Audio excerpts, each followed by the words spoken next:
Hello again everybody and welcome back to another episode of An Ecologist Plays. Now as you can see we are back in SimSafari, and man did I struggle to come up with an idea of what we can continue doing in the game, because we've made a few parks and we've played a mission or two, but I've decided that we are going to actually recreate, as the title suggests, we are going to recreate a part of the KRUGER National Park in this game.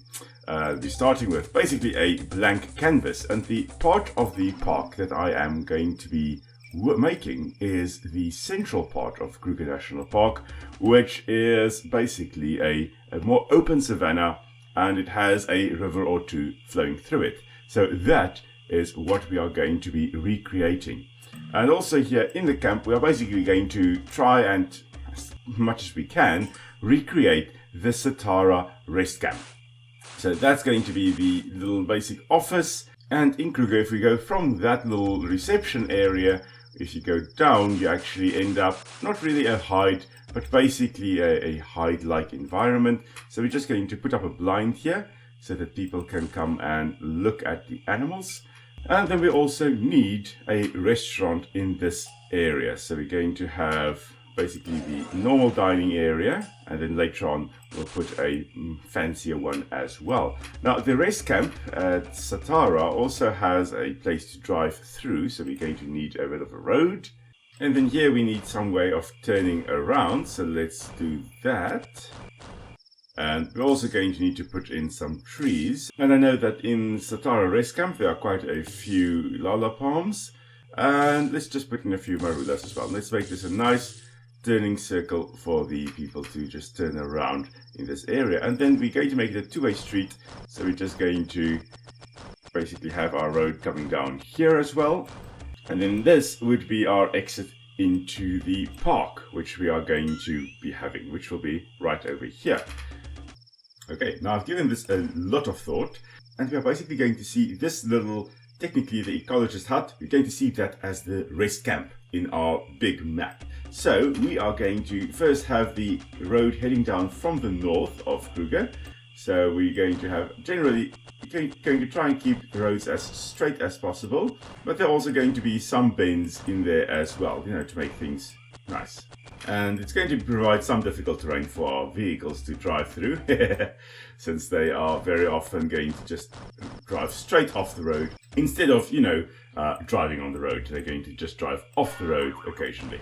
We are just going to make this road go past the Satara rest camp over here, and then just south of Satara you would find the road kind of splits. It would first be the road going off to the west, which would go to the Marula and Tambuti and all kinds of other smaller rest camps, and also to the one of the entrance ways into the park. So we're going to make a little road that goes along that side, and you would have your main road going much further south towards the southern section of the park, which would be the wettest part of the park. This central plain that we are actually on here is one of the best game viewing areas. It's got vast open plains, very fertile soils, perfect for supporting a lot of game animals. And it also has a few rivers flowing through, so it's got some variation in the vegetation as well as a result. But basically at this junction here, we basically have another road coming off, and this is the more of a dirt road, but it basically goes past the Hinwanetsi River, or along the course of the Hinwanetsi River, which we are going to be mimicking on here as well. And then along here we would also have another big road going further east as well. And then here to the north we also have a diagonal road going up this side as well. Now back to our camp, we still need place for people to stay. So we're going to make that. We've got this little road going off to the side. Now normally what you would have would be round circular sections. The Satara rest camp is quite beautiful, and all the cottages are laid out in a circular fashion. However, we can't turn around our cottages, so we're going to have to make do with kind of doing this.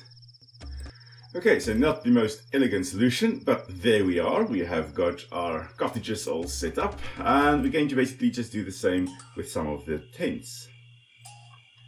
We're going to put that up, I think, in this section over here. Okay, so there we go. Another kind of circular route for the people to walk. Now we do need ablution blocks as well. So we're just going to put that in this little central area over here. Put some 3 down there. And we're going to put 3 in this central area as well, so that people can use the restrooms here as well. You know, when you gotta go, you gotta go. So there we go. So now we've got kind of circular layout for the camp as well. We've got a blind down there. They can drive up and down along here. Speaking of which, we do need some vehicles so that when the park starts up. Okay, we've got weird rectangular blocks there. But in any case, when the park eventually starts up, we can have people driving around as well. And let's just put in some 2-person cars as well. Great. Now, we've got quite a bit of money left, but we've got nothing in terms of water really, except for this little one dot over there. We need to put in the Nwanetsi river, and we need to put in a few watering holes as well. And then we can start working on the vegetation of the park. So our Nwanetsi river is going to start in this section here, where we've got the little puddle that was there, and it's going to just come in, meander about, and eventually come down to this part over here. And then it just kind of flows along the road here and eventually crosses or goes underneath along here and comes to this Nwanetsi riverside road that we've got over here. Actually, you kind of cross the river over here, so it has to carry on this side. And then it goes along here. Occasionally you're closer to the river, sometimes you're further away.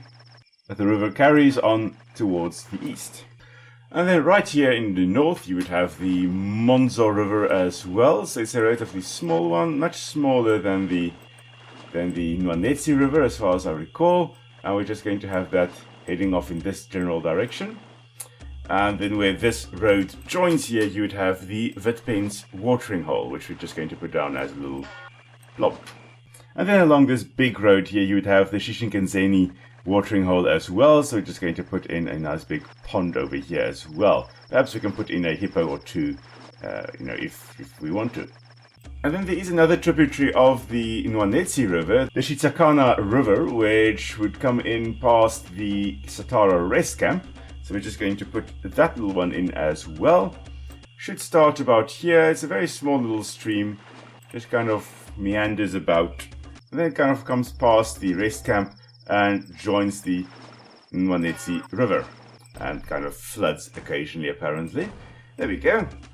So now we've got all our water sources also set up for our relatively accurate Satara rest camp plains, or the plains around the Satara rest camp. So let's look at vegetation. Now in terms of plants and animals, I will be confined to the plants that occur naturally in the area. There is one little mistake I did see now, and that is this Shitsakana River isn't supposed to flow along here. It's actually supposed to flow along the, well, basically the south of the rest camp. So it's supposed to make quite a sharp bend over here and then come down, and then south of the rest camp it merges with the Nwanetsi River. And then there is another little stream joining the Nwanetsi River here. Actually, it comes from 2 sides. And that's it. Okay, now all our rivers are sorted out. Now in terms of vegetation, some of these plants I would not be able to put in. Things like the camel thorn I can't put in. This one, unfortunately, doesn't belong here. If I were to put it in, I would have to take it out. Or if it appears naturally, I also have to take it out. Now in terms of the vegetation, as I've mentioned, it's relatively open plains around the Satara rest camp. Especially here in the south, we're going to put in a few scattered umbrella thorns over here because, you know, that's typical African acacia, so Acacia tortilis, I believe this is. Now, of course, as I've mentioned before, changed to either Vachelia or Senegalia. I can't recall which one the tortilis is now. It's probably Vachelia, if I had to guess. I will forever be calling it acacias, because that just makes sense. Acacia meaning with thorns. And all the Australian acacias, which are now still called acacias, are basically thornless. Pretty pointless thing to call it with thorns if it doesn't have any thorns. So we're just going to put in a few scattered trees, and I'll be back, well, basically when I'm done with this. And we're done. So let me give you a quick tour of the reserve. So as you can see here, we've still got our little stream flowing along, and we now have a thicket all along here. We've got some winter thorn, we've got bush willows over here, we've got marula and sausage tree in there as well in the mix, and we've got ilala palms as well. You'd find them growing anywhere that is relatively moist. You'd find, especially around some of the pans, you would find ilala palms growing. They often grow in areas where you would have seasonal inundation, so where there would be periodical floodplains, or where there would be seasonal floodplains, you'd find the ilala palms growing there. So we just put them around this watering hole over here, also along this one here as well. We also have, wherever we've got rivers, we basically now have dense thickets of trees, because that's what you would find as well. Dense areas of trees and thorny plants, which we don't have in here, and then lots and lots and lots of grasses as well. I can also put in some fever berries, because you do find them growing occasionally along the southern section of the park.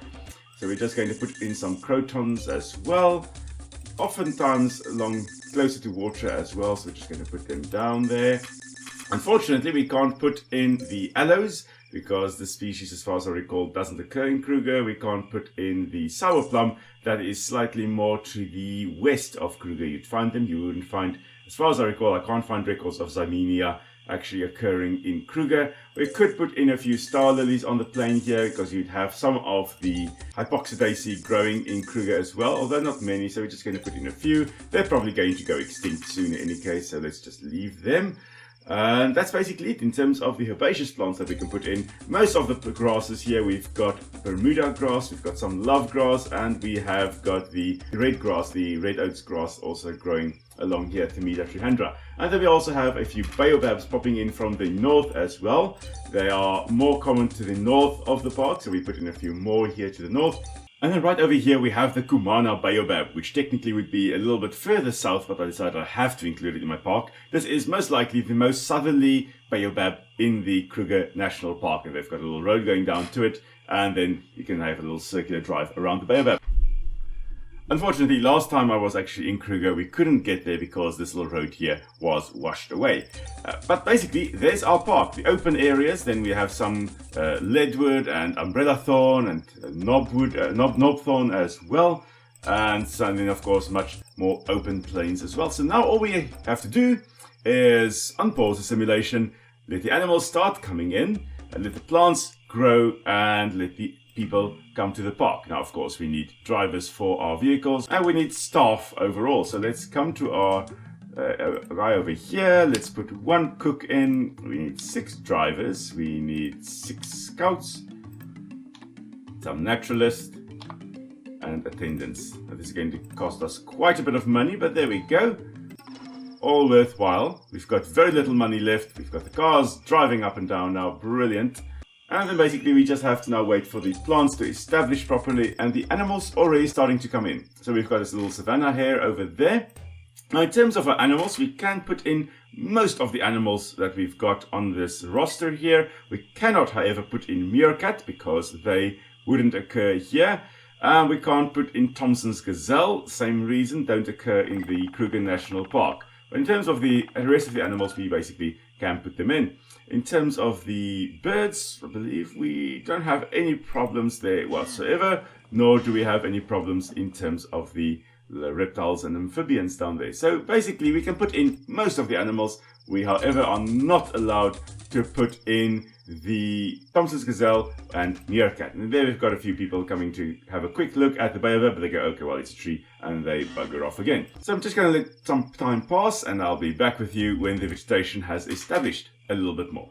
Okay, it's basically a year later. Most of our trees have died, the grasses have really started to grow quite well, and I think it is time for us to introduce some animals. Now, along the plains here, you would find quite a few herds of wildebeest. So we're going to put in quite a few of those. And whenever you've got wildebeest, you very often would find zebra mixed in there with them, because the one species has very good eyesight and the other one has got a good sense of, well, smell and hearing. So they complement one another quite well. Additionally, as I believe I've mentioned before, the zebras would eat the taller grasses, opening it up a little bit more for the wildebeest to then come and eat and basically graze on the shorter grasses. So let's put in a few more wildebeest, a little bit more to the east here. So there we go, a few wildebeest. They're going to just graze the plains over here, and we can put in this along this plains as well. I think a little bit further to the south, we'll put in some white rhinos as well. Mostly solitary. You do find some of them in little herds as well, little loosely associated groups, but generally not big herds like you'd find, wildebeest and stuff like that. Apparently we also have lion already in the park. That's brilliant. So we're going to have quite a few animals along here as well. We're just putting in some waterbuck. I think we should actually be putting them closer to the water. So there we go. Waterbuck. Corbus ellipsiprimnus, which I think basically just means ring bottom. The ellipsiprimnus part thereof. But rim buttocks, or circular buttocks. And that little circular ring that you've got, let's see whether the animation shows it. There we go, there's the white ring of the waterbuck. Now you've got two waterbuck species in Africa, the southern waterbuck, which we've got over here, and the Defasa waterbuck, which will be more to the north in the Serengeti, I believe you'll find that one. That one's got a completely white bottom. This one has got the white ring. I recently heard one of the myths, we always joked and said, no, it's because they sat on the wet toilet, and that resulted in the white ring, or that's what my dad always joked and said. But apparently there is a myth that says, or the story goes, that the waterbuck, there was a guy that was whitewashing his house, or basically putting the not white paint, but white outside covering on the wall. And at night the waterbuck came along there and accidentally knocked it over while probably eating the guy's vegetables or flowers and stuff like that. And the guy woke up because of the racket, and he tossed this bucket of whitewash at the waterbuck, and it hit him on the buttocks, and it resulted in that white ring of the waterbuck there. So the waterbuck then, the rest of the waterbuck realized that's quite a nice little way of recognizing each other, or seeing where the other individuals are of the herd. So that following night, or a few nights later, they kept on coming to that area and actually sitting on the whitewash bucket, so they could all have the little ring around their buttocks. So that's a nice little side story. I love the stories of how animals came to be the way they are. Now here in the southern section we could also put in a few sable in the taller grasses. They need tall grasses to hide their young, so the young can hide away from predators. So we're going to put them in the red grass sections here. Warthog, I did see some warthog up in the north. We're just going to put in a few warthog as well. They're going to be a good prey species to have. And very importantly, oh my goodness, we forgot about impala. We need lots and lots of impala. Oh dear, I just saw another species we cannot have in the park. I forgot oryx. I didn't even see oryx on the list here, but oryx we can't put in. Where's that? Yeah, so there's oryx. We can't put in oryx in the park either, because they don't naturally occur in the Kruger National Park. They are more of a semi-arid savanna type of species, so we're going to have to take them out whenever we see them. And we're not allowed to put them in either. But we need lots and lots of impala, because Kruger has got a lot of impala. So they're what we call a buffer species, which means that there are so many of them that the odds of a predator eating them are actually very high. And because there are so many of them, and they most likely are going to get eaten, it basically buffers the rarer species, meaning that the rarer species have less of a chance of being eaten, and as a result they actually do quite well. So things like sable and stuff like that should do quite well, because there are so many impalas, and most predators would then technically be eating the impalas. So they're a good buffer species. You always need some kind of buffer species in your park. So we're going to put in quite a lot of impala as our main buffer species, and put in some kudu as well. Now we currently already have a 3-star park, which I think is brilliant, and there we go, up to a 4-star park. Our objective is to have a 5-star park by the time we end this session. So it shouldn't be too difficult to accomplish. We are going to just quickly expand a bit more in our campsite here. I think let's put in a fancy lodge. Now lodges, the settings would generally be a little bit further away from everyone. These guys here would have a good view of the outside the park, so they should be able to look at the animals and go, wow, fancy pants people. put another lodge in, and now we're basically out of money. Okay, so now we've got to wait for our money to come back. And we're going to do that in the park here. We can't really introduce any other animals now until we've got a bit more money. But our herds of herbivores are doing quite well, which means we should be able to put in some predators soon. So I'm just going to wait for the money to hit 90,000, and then I'm going to introduce some carnivores. Okay, and now it's time for some predators to be put into the park. Now, along the river courses here, that would be a good place to spot some leopards. So I think let's put in a few leopards along the water courses here.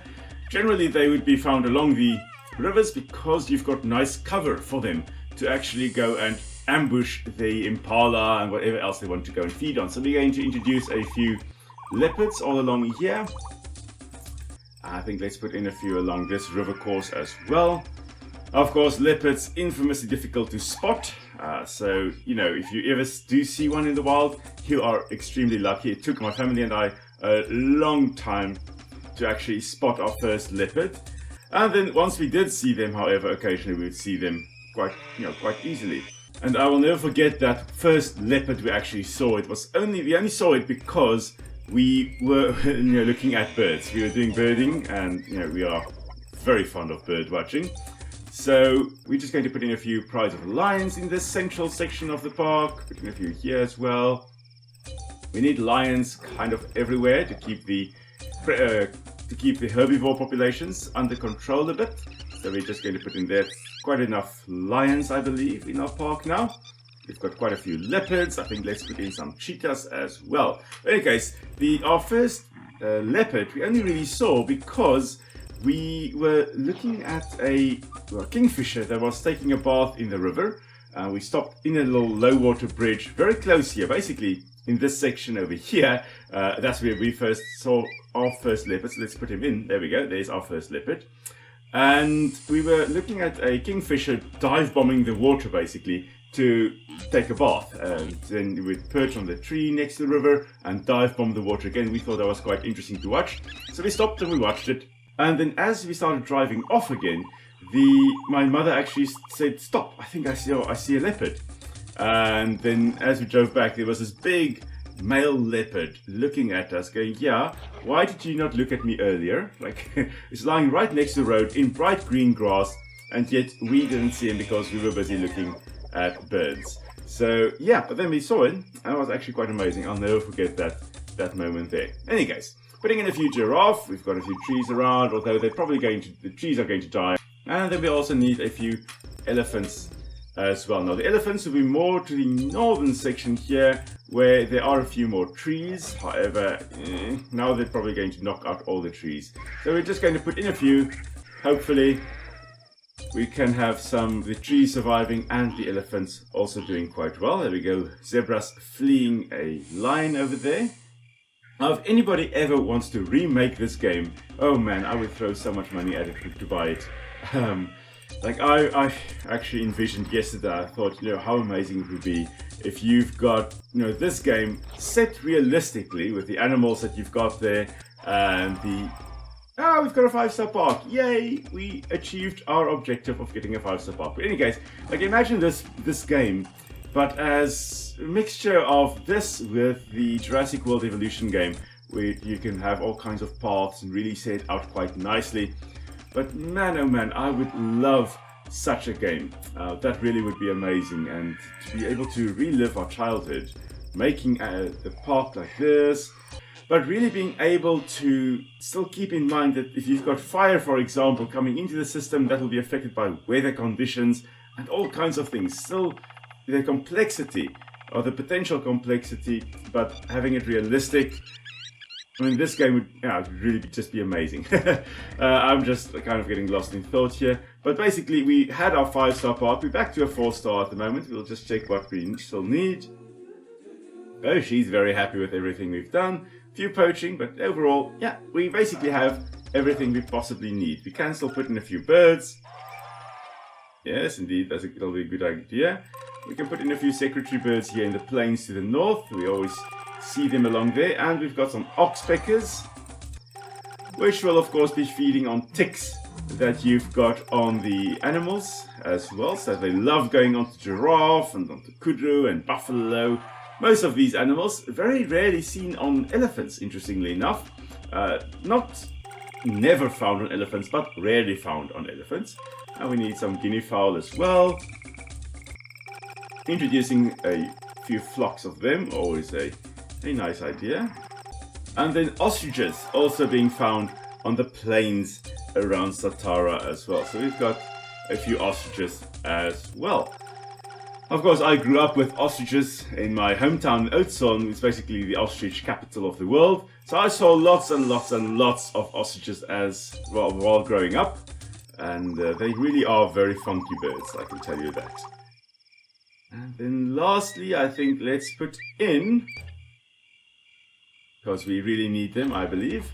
In this little pond here, in this pool, we're going to put in a few hippos as well. Et voila! And then in the river, we can also do with a few hippos just kind of cruising along.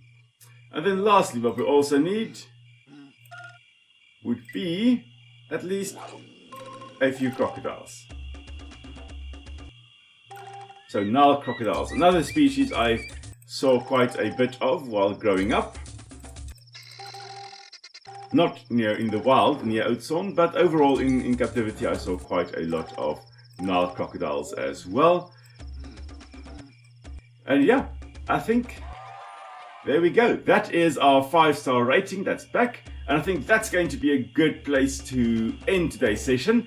I think we did quite well. We have a nice typical layout. We have got way too many herbivores over here, so we can probably increase our lion population. But overall, I think we did quite well.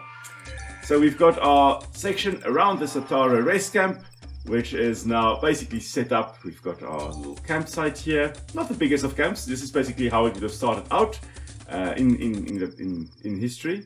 Started out quite small, and then overall more circles would have been added of cottages and campsites and stuff like that. The village, they're doing quite well. They've got a little fence set up. They are getting employment at our camp. That's brilliant.